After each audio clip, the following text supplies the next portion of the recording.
بسم اللہ الرحمن الرحیم۔ آج سے ٹھیک 2 ماہ پہلے میرا ٹریفک حادثہ ہو گیا تھا۔ ٹریفک حادثے کے بعد میں ہسپتال میں رہا 1 ہفتہ، اور اس کے بعد میرا آپریشن ہوا، ہڈی میں فریکچر ہو گیا تھا، اور 2 ماہ سے بیڈ ریسٹ پر ہوں۔ آپ جانتے ہیں کہ جو گھومنے پھرنے والا آدمی ہو، چلنے والا آدمی ہو، اور مختلف جہات میں کام کرنے والا ہو، جب اس کو بیٹھنا پڑتا ہے تو کتنا بیٹھنا مشکل ہوگا۔ اللہ اللہ اللہ، میرا جی کرتا تھا یہاں سے اٹھ کر بھاگ جاؤں، لیکن کچھ کر نہیں سکتا تھا۔ طوعاً و کرہن، ہر حال میں مجھے 2 مہینے بیڈ ریسٹ کرنا تھا۔ وہ 2 مہینے آج پورے ہوئے ہیں۔ کل ڈاکٹر کے پاس گئے تھے، ٹانگ کی پٹی کھول دی اور واکر کے ذریعے اس نے چلنے کی اجازت دے دی۔ ان 2 مہینوں میں مجھے بہت کچھ سیکھنے، سمجھنے، سوچنے کا موقع ملا۔ ایک میں نے یہ سوچا، اور مجھے پتا چلا کہ زندگی نام ہے صبر کا۔ اگر آپ کے دادا دادی مر جاتے ہیں، والدین مر جاتے ہیں، یا کوئی پیارے مر جاتے ہیں، سوائے صبر کے آپ کچھ نہیں کر سکتے۔ کتنا روئیں دھوئیں گے، کیا کریں گے، بالآخر آپ کو صبر کرنا پڑے گا۔ وَاسْتَعِينُوا بِالصَّبْرِ وَالصَّلَاةِ، صبر اور نماز ہی آپ کو سکون دیتی ہے۔ اور کسی نے آپ کو تنگ کیا ہے، آپ کو گالی دی ہے، آپ کی غیبت کی ہے، آپ کے ساتھ بد اخلاقی کی ہے، آپ کو مارا ہے، آپ کیا کریں گے؟ غصے میں آئیں گے، غصہ کر کے کیا کریں گے؟ آپ جانتے ہیں نا کہ غصے کی وجہ سے بڑی بڑی طلاقیں ہو جاتی، بڑی بڑی جنگیں ہو جاتی ہیں، قتل ہو جاتے ہیں۔ یہ حل نہیں ہے، تو آپ کو صبر کرنا پڑے گا۔ صبر کے بغیر چارہ نہیں۔ اگر آپ بیمار ہو جاتے ہیں، آپ کہیں کہ نہیں میں بیڈ ریسٹ نہیں کروں گا، میں یہ نہیں کروں گا، تو آپ کو اور زیادہ نقصان ہوگا۔ آپ نے صبر ہی کرنا ہے۔ اگر کسی رشتہ دار نے آپ کی کسی چیز پر قبضہ کر لیا ہے اور وہ طاقتور ہے، آپ کچھ نہیں کر سکتے، آپ کو صبر کرنا پڑے گا۔ اتنے سارے مواقع آتے ہیں، آپ کو صبر صبر صبر صبر اور صبر کرنا پڑے گا۔ صبر کا درس ہمیں حدیث سے بھی ملتا ہے، شریعت سے بھی ملتا ہے، قرآن سے بھی ملتا ہے۔ قرآن میں وَاسْتَعِينُوا بِالصَّبْرِ وَالصَّلَاةِ، اللہ سے صبر طلب کرو۔ کسے؟ نماز کے ذریعے، قرآن پڑھ کے، اللہ کو یاد کر کے انسان کو صبر ملتا ہے، ورنہ انسان رو رو کے مل جائے گا، انسان گھٹ گھٹ کے مر جائے گا، کچھ نہیں ملے گا۔ دوسری چیز ہے صبر کے ساتھ شکر۔ اللہ نے جو بے اولاد ہوتا ہے، جب اللہ تعالیٰ اس کو اولاد دیتی ہے تو اس کو شکر ادا کرنا چاہیے، ایک بڑی نعمت ہے۔ آپ شادی شدہ نہیں ہیں، شادی ہو گئی تو شکر ادا کریں، اللہ کی ایک نعمت ہے۔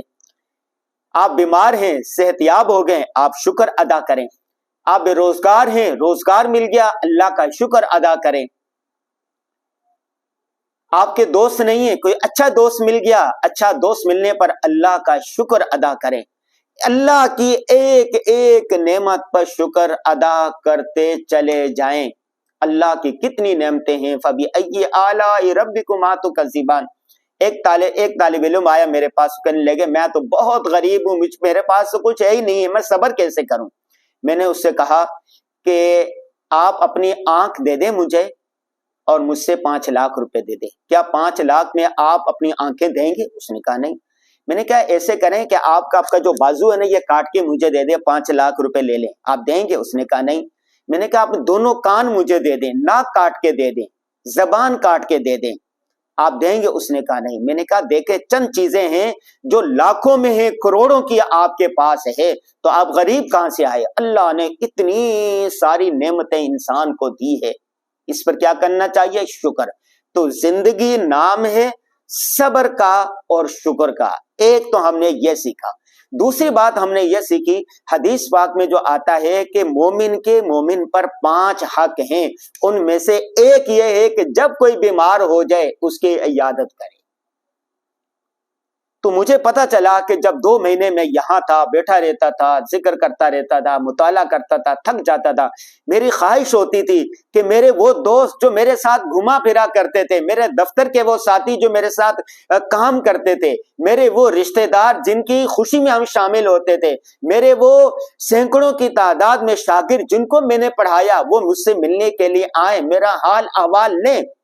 ایک دن جب مجھے 1 مہینہ ہوا تھا بیڈ ریسٹ پر، رات کو میں سوچتا رہا کہ میرا حادثہ کیوں ہوا، میں نے یہ غلطی کی، اور اس دن 24 گھنٹوں میں میرے پاس کوئی بھی نہیں آیا تھا، میں تنہائی کا شکار ہو گیا، مجھے ڈپریشن زیادہ ہو گیا، بلڈ پریشر ہائی ہو گیا، اور میں نیم بے ہوش ہو گیا۔ پھر مجھے ڈاکٹر کے پاس لے جایا گیا، دوست احباب کو پتا چلا، اور پھر بڑی تعداد میں دوست احباب آنے لگے، میرے اساتذہ کرام آئے، میرے شیخ و مرشد آئے، میرے طلبہ آئے، میرے دفتر کے ساتھی آئے، میرے رشتہ دار آئے، تو ماشاءاللہ ہر وقت کوئی نہ کوئی آتا رہتا تھا، اور وہ میرے کہتا تھا مجھے کہ لا باس طہور، انشاءاللہ بہت جلد آپ ریکور ہو جائیں گے، صحیح ہو جائیں گے، آپ کو غم کرنے کی ضرورت نہیں ہے۔ وَإِذَا مَرِضْتُ فَهُوَ يَشْفِينِ، جب انسان بیمار ہوتا ہے اللہ ہی اسے شفا دیتا ہے۔ اب یقین کریں میرا حوصلہ بڑھ گیا، جتنے دوست احباب میرے ساتھ آئے، ہمدردی کا اظہار کیا، میری عیادت کرنے کے لیے آئے، میرے ساتھ گپ شپ کی، مجھے امیدیں دلائی، میں ان سب دوست احباب کا شکریہ ادا کرتا ہوں۔ اور آخری جو چیز میں نے سیکھی وہ ہے کہ امید کا دامن کبھی نہ چھوڑے، لا تقنطوا من رحمت اللہ، اللہ کی رحمت سے کبھی مایوس نہ ہو، کسی حال میں مایوس نہیں ہونا چاہیے۔ اللہ کی مدد وہاں آتی ہے جب ظاہر سارے سہارے ٹوٹ جاتے ہیں، امید کا دامن تھامے رکھنا چاہیے۔ ہمارے دوستوں نے ہمیں امید دلائی، اور میں قرآن پڑھتا تھا، مجھے سکون آتا تھا، تو یہ میں نے سیکھا کہ امید قائم رکھنی چاہیے۔ امید پر قائم رہا، دوا دارو بھی ہوتا رہا، علاج معالجہ بھی ہوتا رہا، اللہ کے ساتھ بھی رابطہ رہا، روحانیت کی طرف بھی رابطہ رہا، قرآن بھی پڑھتا رہا، نماز بھی پڑھتا رہا، مطالعہ بھی کرتا رہا، اور امید کا دامن نہ چھوڑا۔ ہمیشہ امید ہی رہی، ہمیں مایوسی ہونے لگتی تھی تو میرے سامنے قرآن کی آیات احادیث آ جاتی تھی، اور اس کے بعد دوبارہ میں ایک طرف مجھے امید کے کرن نظر آتی تھی۔ اللہ تبارک و تعالیٰ نے مجھے شفا دی ہے، اور الحمدللہ میں چلنے لگ گیا ہوں۔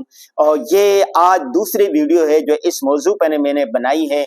اس 2 ماہ کے دوران ہم نے کن کن کتابوں کا مطالعہ کیا، کیا کچھ کیا، ہمارے شب و روز کیسے تھے، یہ انشاءاللہ اگلی ویڈیو میں ہم آپ کو بتائیں گے۔